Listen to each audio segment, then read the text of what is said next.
thank you very much. A big task ahead for him, especially during the pandemic.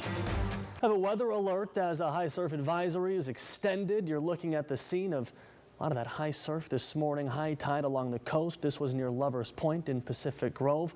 We're bringing our Weather Authority Chief Meteorologist Dan Cianca. Dan, those waves really got up there. Yeah, our morning meteorologist Zach McIntyre on the hunt for those waves this morning. Even kind of cool spray rainbow, pretty neat out there. But obviously you want to give the ocean some space, and the high surf advisory, which was scheduled through 3 p.m. today, has been extended through 9 p.m. I know a lot of folks probably not on the way to the beach right now as it is dark outside, but if your work takes you close to the water tonight, please be careful. We'll continue to see some of these high swells coming in, up to 20-foot breakers, still possible, dangerous rip currents, even harder to get rescued at nighttime, just something to keep in mind.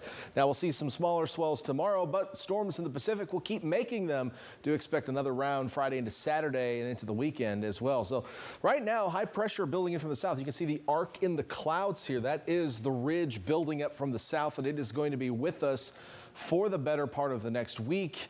And the main results, the main impact for us will be very warm and dry conditions. So no rain in the forecast for the next week.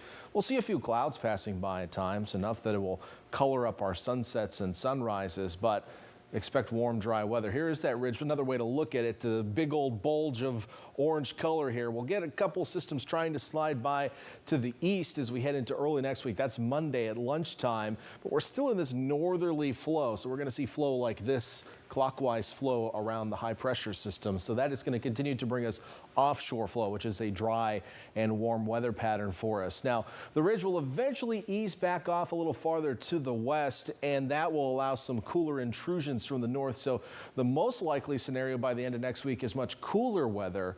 The possible scenario is some moisture sneaking in the form of some rain as we do get some low pressure, but unfortunately it's going to stay dry for quite some time for us. So get ready for it. If you can plan for it, I suppose, just get ready to enjoy a period of nice warm weather. As we look at FUTURECAST overnight tonight into tomorrow morning, looking at mostly clear skies. Can see a little fog in some of our San Benito County valleys as there's some moisture stuck in the San Joaquin Valley. Some of that may slosh up against the western, or I should say the eastern slopes of the Diablos. Otherwise, mostly clear night into tomorrow. Mostly sunny skies. A light offshore breeze early in the day will carry that warmth right to the ocean. We could be at 70 in Marina by 11 a.m. tomorrow, for example. So it's going to be warm out there on the coast, and a light sea breeze will kick back in the afternoon. But temperatures well above normal for this time of year across the board.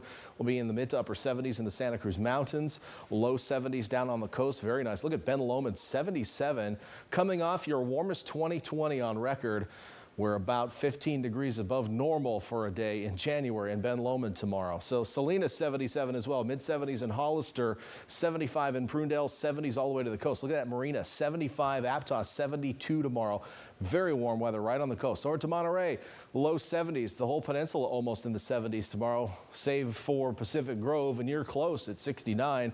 And then farther south, we'll see highs in the 70s as well. No 80s in the forecast tomorrow. We're going to get close in the Carmel Valley and the San Antonio Valley tomorrow. So for the next 7, expect those temperatures to remain well above normal. We'll see some minor fluctuations, but keep in mind your normal coastal high this time of year should be around 59 or 60 degrees. So we're at least 10 degrees above that for the next 7 days with bouts of offshore winds and mostly sunny skies.